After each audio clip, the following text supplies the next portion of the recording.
off to a good start. A couple of home runs in the first inning never hurts. And, played well defensively, pitched the heck out of it, and it was a fun ball game. We did a lot of things well. They really competed. Punched out 8 times.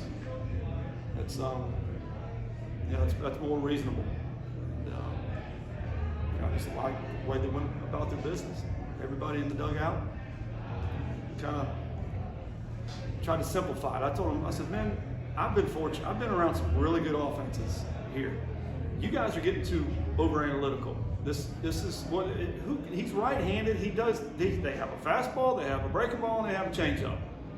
That's all you're going to get from now on, because you're starting to, paralysis by analysis, and he did this. So what?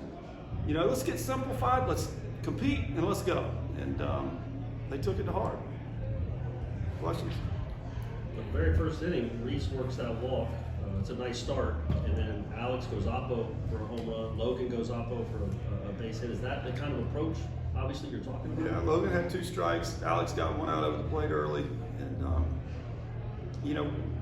that's the thing. Alex has got power everywhere, but there's too often he takes that pitch, and you got to go. It's a fastball, it's a simple fastball away. Pop it, and then Logan battled. Had a couple things go our way finally. Some things. They hit some out of balls. They hit some balls really hard right at people, and just all in all, the positive, upbeat, enthusiastic. Because it's been a rough patch, and we're going to keep plugging.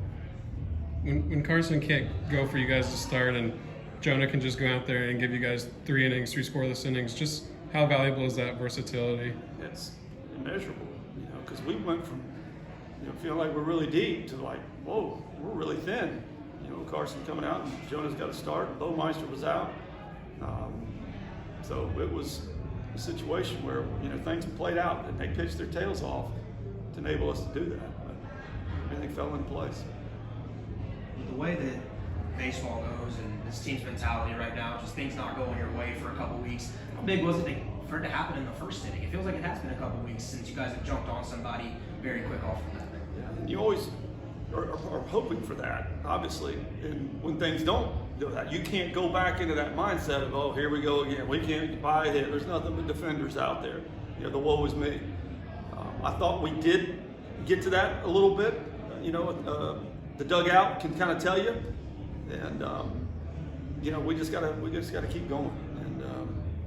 And I was just ecstatic with the performance of our pitchers and the enthusiasm and positive energy. I think you've mentioned multiple times that you felt like the one thing holding back the pitching staff was the walks, and for them to pound the zone tonight and kind of put out the production that they did. How much of an example is that for them to show them you can put anyone away if you just pound the strikes in? Absolutely. And what Seawitt did and what Wyatt did is just, that's textbook pitching. Both sides of the plate. Seawitt's not going wide, but he's going to sink the heck out of that thing. It's hard to get it in the air. 3 for strikes with him, same with Wyatt. And Davis came in and did his thing. Jonah did it from the get-go. So it was beautifully pitched. I'm sure a win like that after a stretch like this is always going to be a morale booster. Do you think it's more of one because of the opponent? Yeah. Rivalries are rivalries. And, you're always going to be a little bit more. But, here comes Louisville. It's just as important. Every game is the same. And you look around college baseball, the parity, Levin used to talk about it. He don't know what parity is. You got Ole Miss at 4-8. They're got a losing record in the SEC. We got a losing record in the ACC. Clemson's 2-9. There's a lot of Mississippi State's down. It's just a situation where the ebbs and flows of the season, the highs can't be too high and the lows can't be too low. We're right back at it. We'll come out to work tomorrow, and then Thursday, Friday, Saturday against a Louisville team that is loaded. You mentioned enthusiasm a couple of times. Is that something y'all talked about as a team? Something you felt had been missing through the loss, the rough stretch here? I think it just took its toll because that little rut that we were in was pretty long. And things weren't going our way, and we get to Georgia Tech, and it's kind of same sort of thing kind of going. And we keep going. We win on Saturday, and then stink on Sunday. But I sensed it Sunday. They were still, engaged and still, with it. And so I felt like we would come out, and have that positive, energy and emotion and positive thoughts.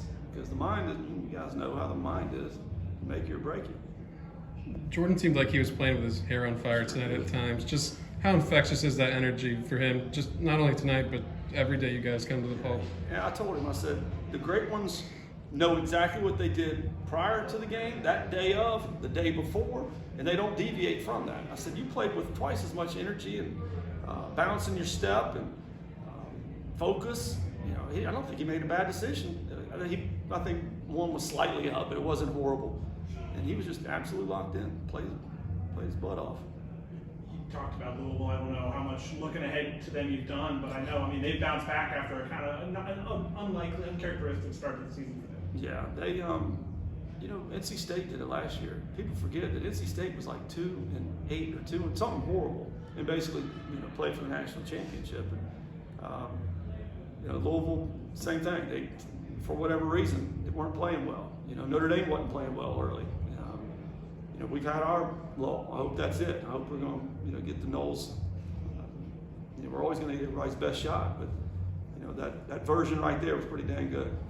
Just how excited are you to get Parker back on the mound after last week and to see him kind of bounce back from that last outing? He tried to talk me into letting him pitch tonight. And I said, no, Parker, we ain't doing that.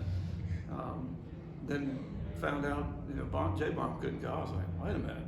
But I'm kidding. We wouldn't do that. But yeah, I can't wait to see him. He's going to be locked in more so than probably he's ever been, because I've never seen him, get hit like that. What did you just think of the atmosphere and the energy in the crowd, man? That had to be really uplifting for, like you said, a team that had been struggling a little bit to have that kind of home atmosphere. It's almost like Florida came in a perfect time in that regard. Yeah, a couple guys got to me at third.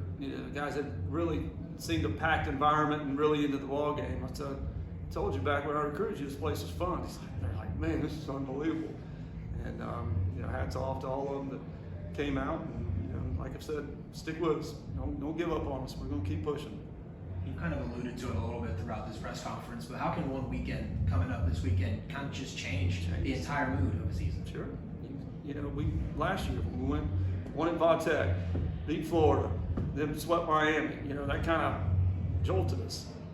And then we had some weird stuff happen towards the end, but that's what everybody's striving to do. And when you do it, it matters, because you want that late in the season, that good feeling about yourself, and a lot of confidence.